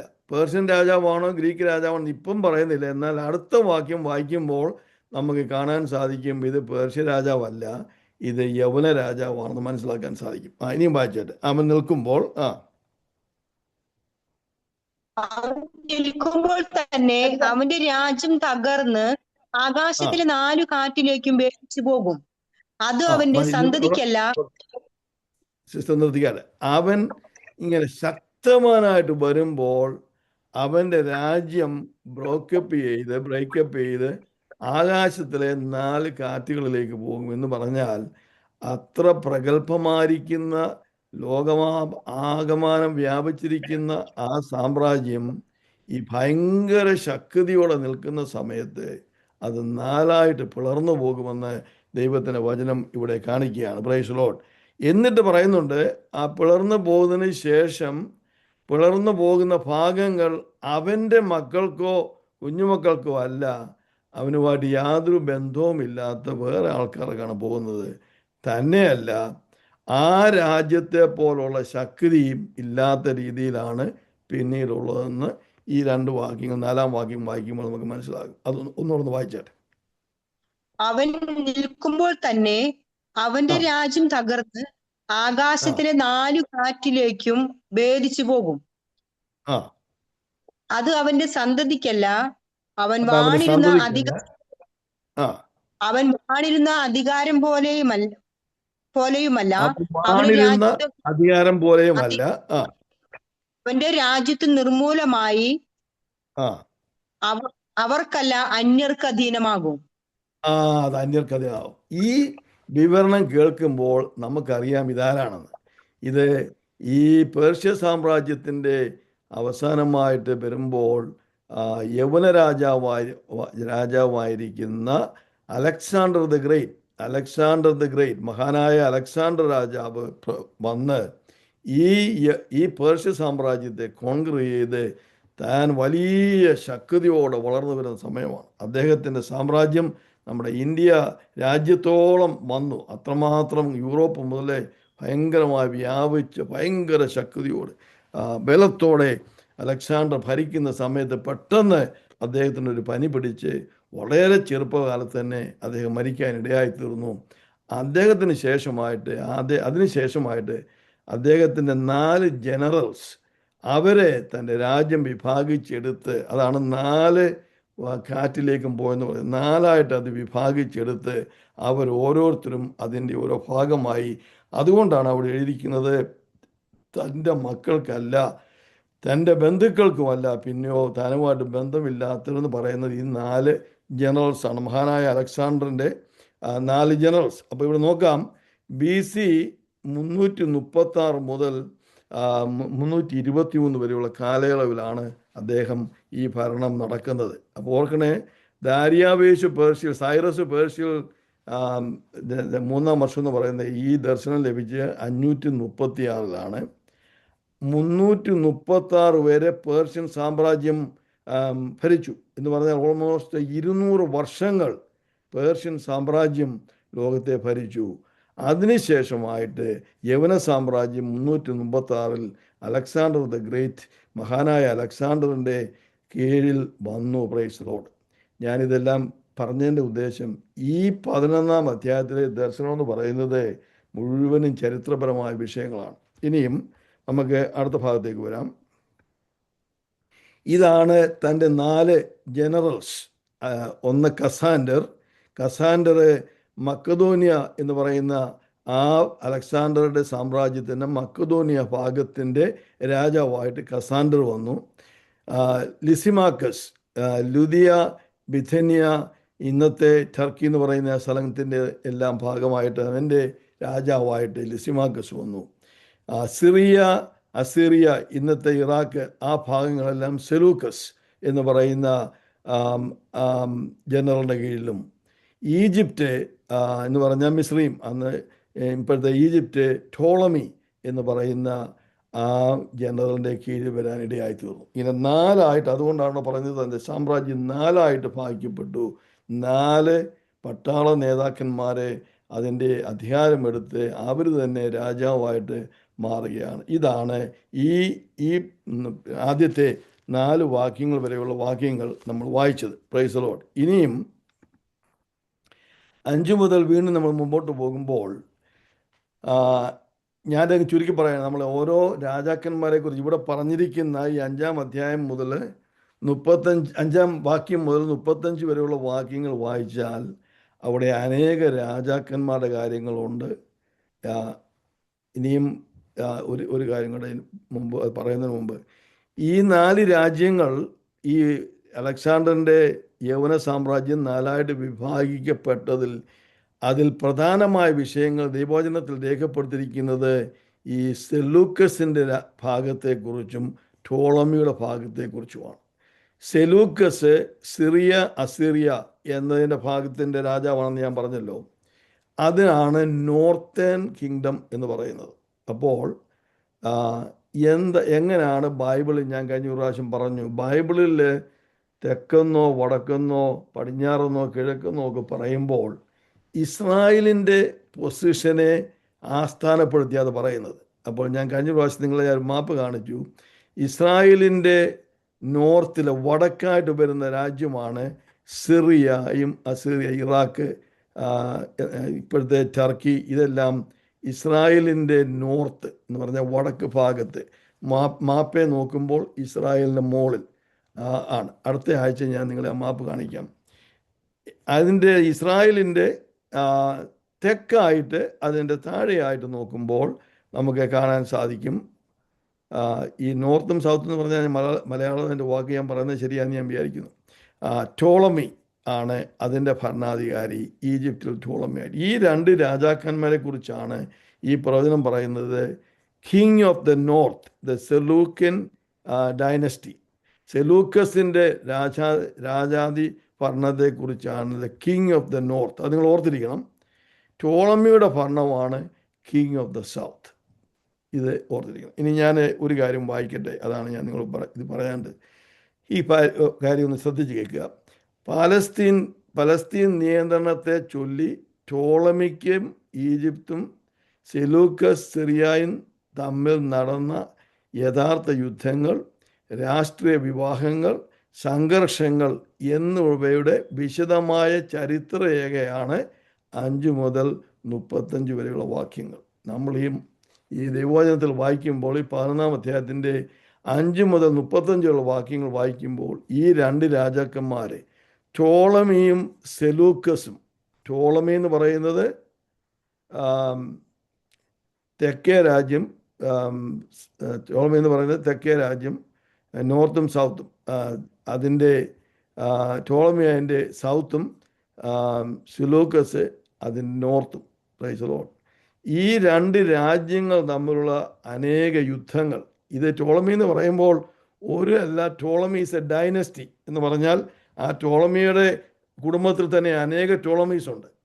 അതുപോലെ തന്നെ സെലൂക്കസിൻ്റെ കുടുംബത്തിലും അനേക സെലൂക്കസ് ഉണ്ട്. എന്നാൽ ഇപ്പം തന്നെ നമ്മുടെ ഒരാളുടെ പേര് പറയുമ്പോൾ അമേരിക്കയിലാണെങ്കിൽ ഈ ലാസ്റ്റ് നെയിം, എൻ്റെ പേര് ലാസ്റ്റ് നെയിം ഇവിടെ വർഗീസ്, എൻ്റെ പിള്ളേരുടെ എല്ലാം പേരിടുമ്പോൾ വർഗീസ് എന്നാണ് അവരുടെയും പേര് വരുന്നത്. അങ്ങനെയുള്ള ഒരു കാര്യമാണ് ഇവിടെ പറയുന്നത്.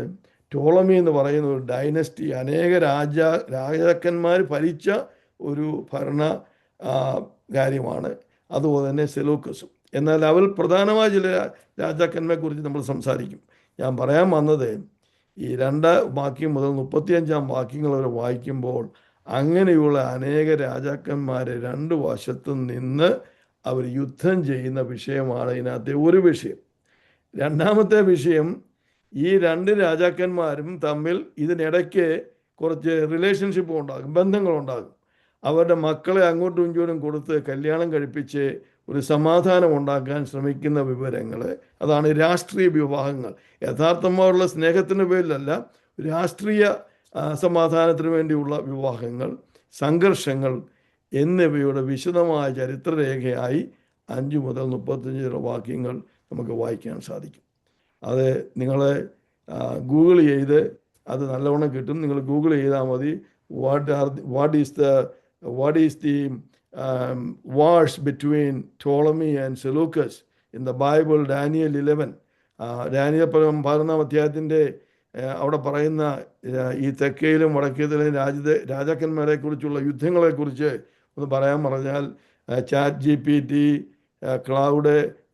ക്ലോഡ് ഇതെല്ലാം ഒന്ന് നോക്കിയാൽ മതി. അതിനകത്ത് ആവശ്യം പോലെ വിശദീകരിച്ച് അവർ പറഞ്ഞിട്ടുണ്ട്.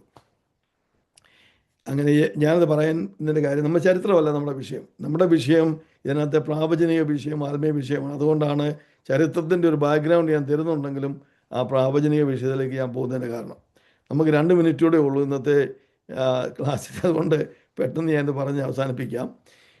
തെക്കേ ദേശത്തെ രാജാവ് ഈജിപ്തിൽ ഭരിക്കുന്ന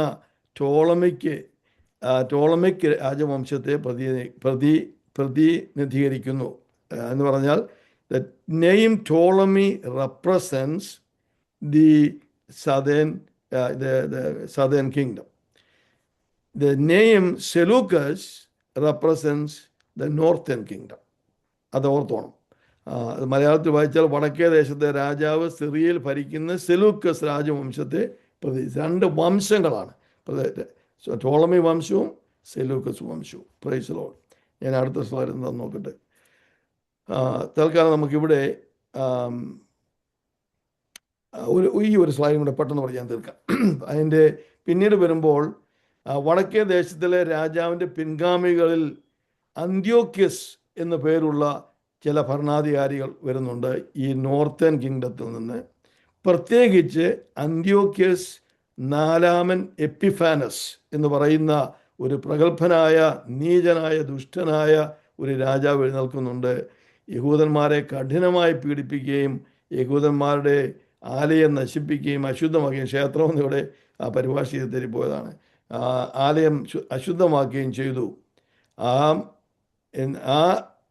പിന്നെ അന്ത്യോക്യസ് ആണ് പിന്നീട് യഹൂദന്മാരുടെ ആ ആലയത്തിലെ അശുദ്ധമാക്കി നിരന്തര ഹോമയാഗം നിർത്തൽ ചെയ്ത് ശൂന്യമാക്കുന്ന മ്ലേച്ഛതയെ പ്രതിഷ്ഠിച്ച വ്യക്തിയാണ്.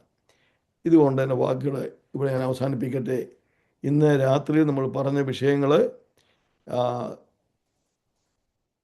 പ്രവചനങ്ങളിൽ ഏറ്റവും അധികം പ്രാഗൽഭ്യമുള്ളതും ഏറ്റവും അധികം വിപരീതവും ഏറ്റവും അധികം ചരിത്രത്തിൻ്റെ അടിസ്ഥാനത്തിൽ പൂർത്തീകരിക്കപ്പെട്ടതുമായ ഒരു പ്രവചനമാണ്, ഭാഗികമായി പൂർത്തീകരിക്കപ്പെടുന്ന പ്രവചനമാണ് ഈ the war between the king of the north and king of the south. ഇനിയും നമുക്ക് പഠിക്കാനുള്ളത് ഈ എപ്പിഫാനസ്, ഈ നോർത്തിലെ എപ്പിഫാനസ് എന്ന് പറയുന്ന ആ വ്യക്തിയെക്കുറിച്ച് കൂടുതലായിട്ട് പഠിക്കുകയും അതിനുശേഷം എസ്കറ്റോളജി, ആ അന്ത്യകാലത്തെക്കുറിച്ചുള്ള ആ എപ്പിഫാനസിൻ്റെ ഒരു ഷാഡോ, അതിൻ്റെ അന്ത്യക്രിസ്തുവിൻ്റെ ഒരു ഷാഡോ ആയിട്ട് എപ്പിഫാനസ് വരുന്നത് നമുക്ക് കാണാൻ സാധിക്കും. അതാണ് നമ്മൾ അടുത്ത ക്ലാസ്സിൽ പഠിക്കാൻ പോകുന്നത്. അതിന് ശേഷമായിട്ട് 1-2 ക്ലാസ് കൊണ്ട് നമുക്ക് ഈ ദാനിയേൽ പ്രവചനം തീരും. വളരെ നല്ല ഒരു പഠനമാണ്. അതോടുകൂടി ഇസ്രായേലിൻ്റെ ചരിത്രത്തിൽ, ഇസ്രായേലിനെ കുറിച്ചുള്ള ചരിത്രത്തിൽ കൂടിയാണ് ദൈവം ലോകത്തോട് സംസാരിക്കുന്നത്. ഇസ്രായേലാണ് നമ്മുടെ സായന്. ഇസ്രായേലിനെ നോക്കി ഇസ്രായേൽ എന്ത് സംഭവിക്കുന്നു എന്ന് നോക്കുമ്പോൾ ലോകത്തിൽ എന്ത് സംഭവിക്കുന്നു എന്നൊക്കെറിയാം. കാരണം ഈ പറഞ്ഞ കാര്യങ്ങളെല്ലാം ഇസ്രായേലിനെ അടിസ്ഥാനപ്പെടുത്തി പറഞ്ഞിരിക്കുകയാണ്. അതുകൊണ്ട് ഇന്ന് രാത്രി എൻ്റെ വാക്കുകളെ ഞാനിവിടെ അവസാനിപ്പിക്കട്ടെ. ഒരു കാര്യം, ഇതെല്ലാം നമ്മൾ പഠിക്കുമ്പോൾ ഒരു കാര്യം നമ്മൾ ഓർക്കണം. ദൈവത്തിൻ്റെ മാറ്റമില്ലാത്ത വചനം, പ്രൈസ് ദി ലോർഡ്, അക്ഷരികമായി പറഞ്ഞതുപോലെ വർഷങ്ങൾക്ക് മുമ്പേ പറഞ്ഞ കാര്യങ്ങൾ അക്ഷരികമായി അത് നമ്മുടെ മുമ്പിൽ നടന്നത് കാണുമ്പോൾ നമ്മൾ കരങ്ങൾ ഉയർത്തി കർത്താവിനെ സ്തുതിച്ച്, കർത്താവേ, ഇത്ര വലുതായ ഈ വിഷയങ്ങൾ ദൈവത്തിൻ്റെ വചനത്തിൽ കൂടി നമ്മൾ സംസാരിച്ച് ദൈവത്തിൻ്റെ ആലോചനകൾ എളിയവരായി നമ്മളെ അറിയിച്ച് നമ്മളെ പരിപാലിച്ച് നമ്മളെ സ്നേഹിക്കുന്ന ഒരു ദൈവമാണ് എപ്പോഴും നമ്മുടെ കൂടെ ഉള്ളത്.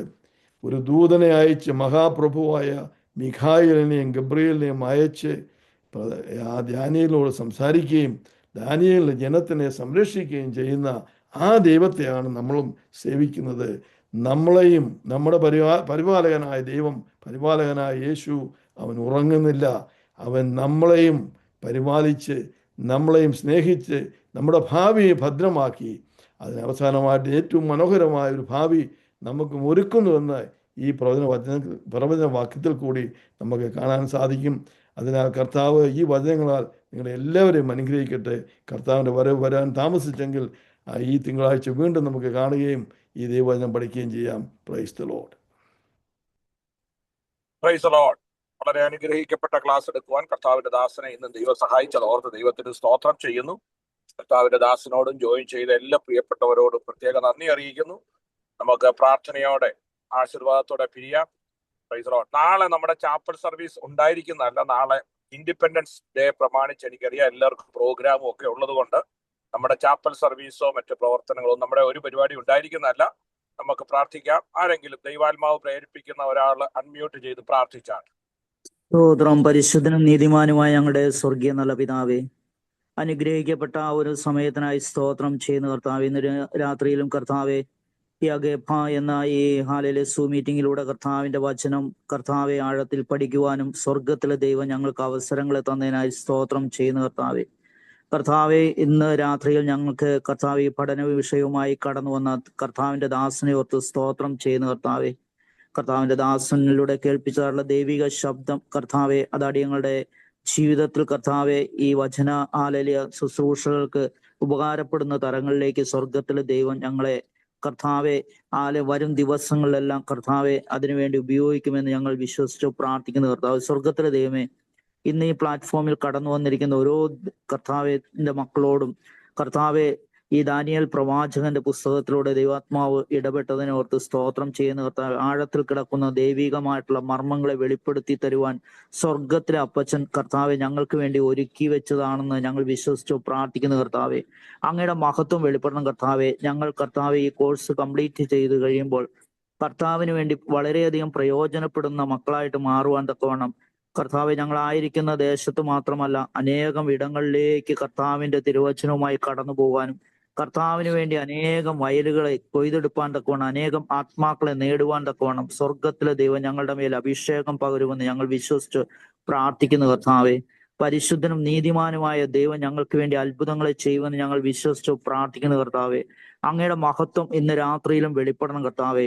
അങ്ങ് ഞങ്ങളോട് സംസാരിച്ചതായിട്ടുള്ള ഈ തിരുവചനങ്ങൾ വീണ്ടും കർത്താവെ ഇന്ന് രാത്രിയിൽ ഞങ്ങളുടെ കാതുകളിൽ മുഴങ്ങി കേൾപ്പാൻ തക്കവണ്ണം കർത്താവ് ഇടവരുത്തണമെന്നോ പ്രാർത്ഥിക്കുന്ന കർത്താവ്. വളരെ ശ്രദ്ധയോടുകൂടി കർത്താവെ ഈ തിരുവചനങ്ങളെ ശ്രയിപ്പാനുള്ള ദൈവകൃപ ഞങ്ങൾക്ക് കർത്താവ് തന്നതിനായി സ്തോത്രം ചെയ്യുന്ന കർത്താവെ. മറ്റാർക്കും കിട്ടാത്ത ആ ദൈവികമായിട്ടുള്ള അനുഭവങ്ങള് കർത്താവെ, സാക്ഷ്യ വചനങ്ങള് സ്വർഗത്തിലെ ദൈവം ഞങ്ങൾക്ക് വേണ്ടി തന്നതിനെ ഓർത്ത് സ്തോത്രം ചെയ്യുന്ന കർത്താവെ.